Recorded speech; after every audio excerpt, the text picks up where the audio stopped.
When you reach a certain age, people assume you've made peace with loss. They think you've grown used to saying goodbye. But the truth is, you never do. Not really. I lost my best friend at 80. A man I'd known for over 50 years.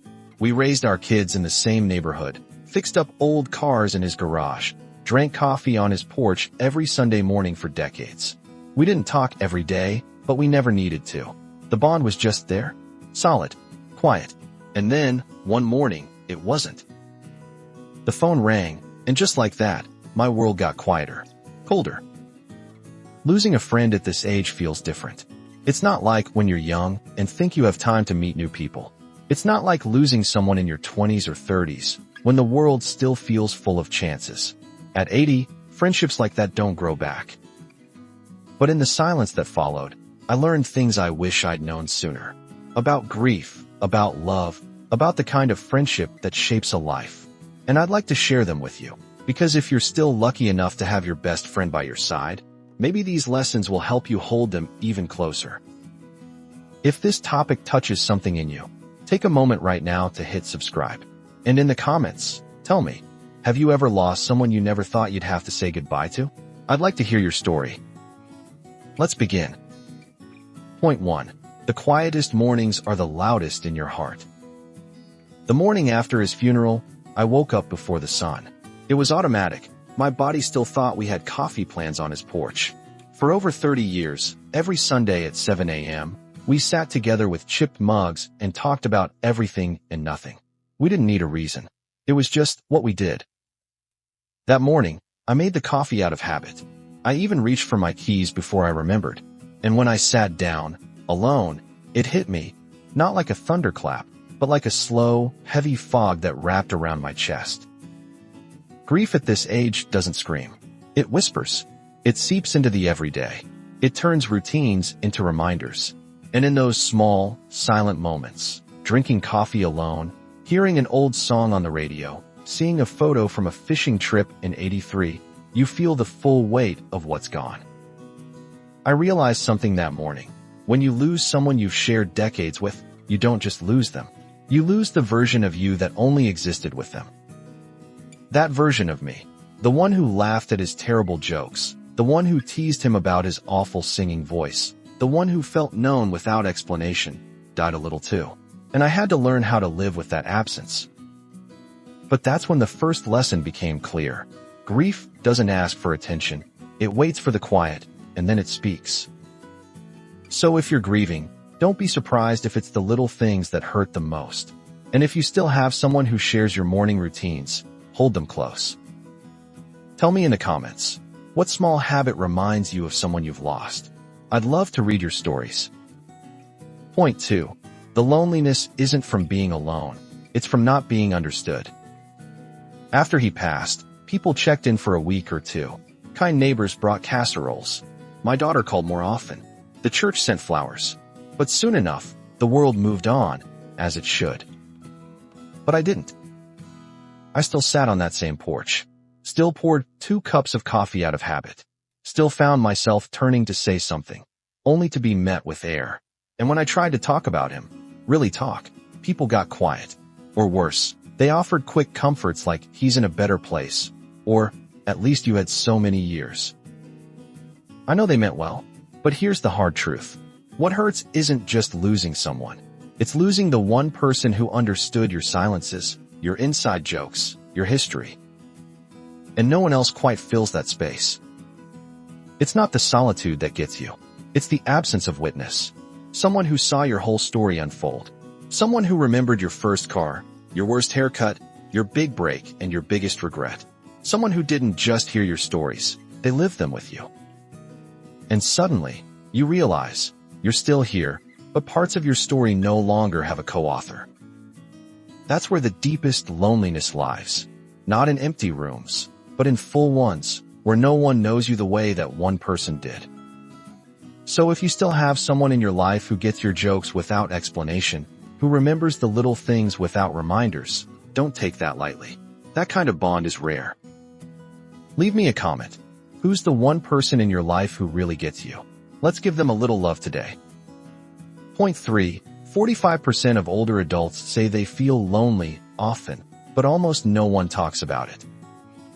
Here's something that surprised me. A recent study found that nearly half of adults over 65 report feeling lonely, often or always. 45%. That's nearly 1 in 2. And yet, we rarely say it out loud. We grew up in a time when you didn't complain. You got on with it. You didn't burden others with your emotions. You just handled things. So we learned to sit with it, to mask it with routine, hobbies, television, maybe even a few jokes here and there. But deep down, it's there. The silence in the house. The empty seat at the dinner table. The phone that doesn't ring as much anymore. When my friend passed, I thought I was grieving just him. But slowly I realized I was also grieving the shrinking of my world. We don't talk enough about this kind of grief, the kind that builds over time with every goodbye. We think loneliness means having no one around. But in truth, you can be surrounded by people and still feel utterly alone, especially when the one person who made you feel truly seen is gone. The hard part? No one wants to admit it, especially us men, especially at this age. We say we're doing fine. We keep it brief. We change the subject. But the silence between words often speaks louder than anything else. So here's what I learned. Loneliness isn't a weakness. It's a signal, a reminder that connection isn't optional, it's essential. And the older we get, the more intentional we have to be about seeking it. If any of this resonates with you, say something in the comments. You'd be surprised how many of us feel the same way, and how healing it is just to be heard. Point 4. Grief isn't a season, it's a companion. When I was younger, I thought grief had an end date. That you mourned, you cried, you processed, and then, one day, you moved on. But losing my best friend at 80 taught me something very different. Grief doesn't end. It changes shape. Some days, it's sharp, like when I drive past the old diner where we used to meet for pie on Tuesdays. Or when a joke pops into my head and I instinctively reach for the phone, forgetting, just for a second, that he's no longer there to answer. Other days, grief is softer, a quiet ache, a gentle tug at the heart, like background music that never quite stops playing. I've learned to live with it, not as something to fix or overcome, but as something that walks beside me, like a shadow, like a friend who reminds me, you loved someone deeply, and that love left a mark. There's a passage I once read that said, grief is the price we pay for love. I didn't fully understand it until now, because when you've had decades of shared memories, of laughter, of loyalty, it's impossible to pack that away neatly. So here's the truth. You don't move on from losing someone like that. You move forward with them. In the stories you tell, in the way you show up for others, in the lessons they taught you, the habits they passed down, the parts of you they helped shape. And maybe, just maybe, that's not such a sad thing. Maybe it's the most beautiful part of all. If you've lost someone who still feels present in your everyday life, tell me how you carry them with you.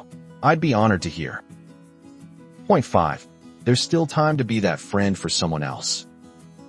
After he passed, I went through weeks where I barely spoke. Not because I didn't want to, but because I didn't know who to speak to. Then one afternoon, I was sitting at the park, feeding birds like I often do, when an older gentleman sat beside me.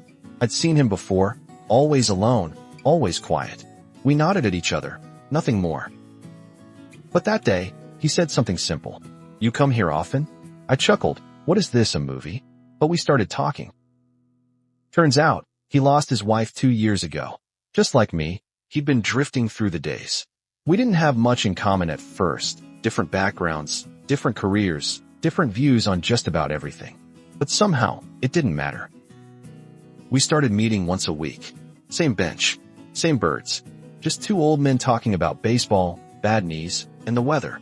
And slowly, something started to grow. Not a replacement for the friend I lost, but something new, something real. That's when I realized, the best way to honor a lost friendship is to offer someone else the gift of presence. We think, at this age, that all our great connections are behind us, that the doors have closed. But I promise you, they haven't. You can still be that porch sitter, that coffee buddy, that joke teller, that quiet comfort for someone else. Maybe you're not ready. Maybe the grief's still fresh. That's okay. But when the day comes, and it will, don't be afraid to say hello to someone on a bench. You never know what kind of healing might begin. Tell me in the comments, have you met someone later in life who surprised you with their friendship? I'd love to know. Losing my best friend at 80 shattered something in me, but it also opened something I never expected. It taught me that grief isn't weakness. It's proof that something mattered. It showed me that silence can be louder than any noise. That loneliness isn't just about being alone. It's about not being understood. But most of all, it reminded me that the love we shared doesn't disappear when someone leaves. It echoes in our habits, in our laughter, in new friendships we never saw coming. If you're watching this and feeling the weight of your own losses, please know you're not alone. We carry these stories together. And if you still have your best friend, call them, sit with them, tell them what they mean to you, because time may feel abundant until suddenly it isn't. Now I'd love to hear from you. What's the most important lesson you've learned from losing someone close? Share it in the comments. Let's build a space where grief isn't hidden, but honored. If this video spoke to you, hit that like button so others can find it too. And please, subscribe. There are more stories to tell, and I'd be honored to share them with you. Until next time, take care of your heart, and take care of each other.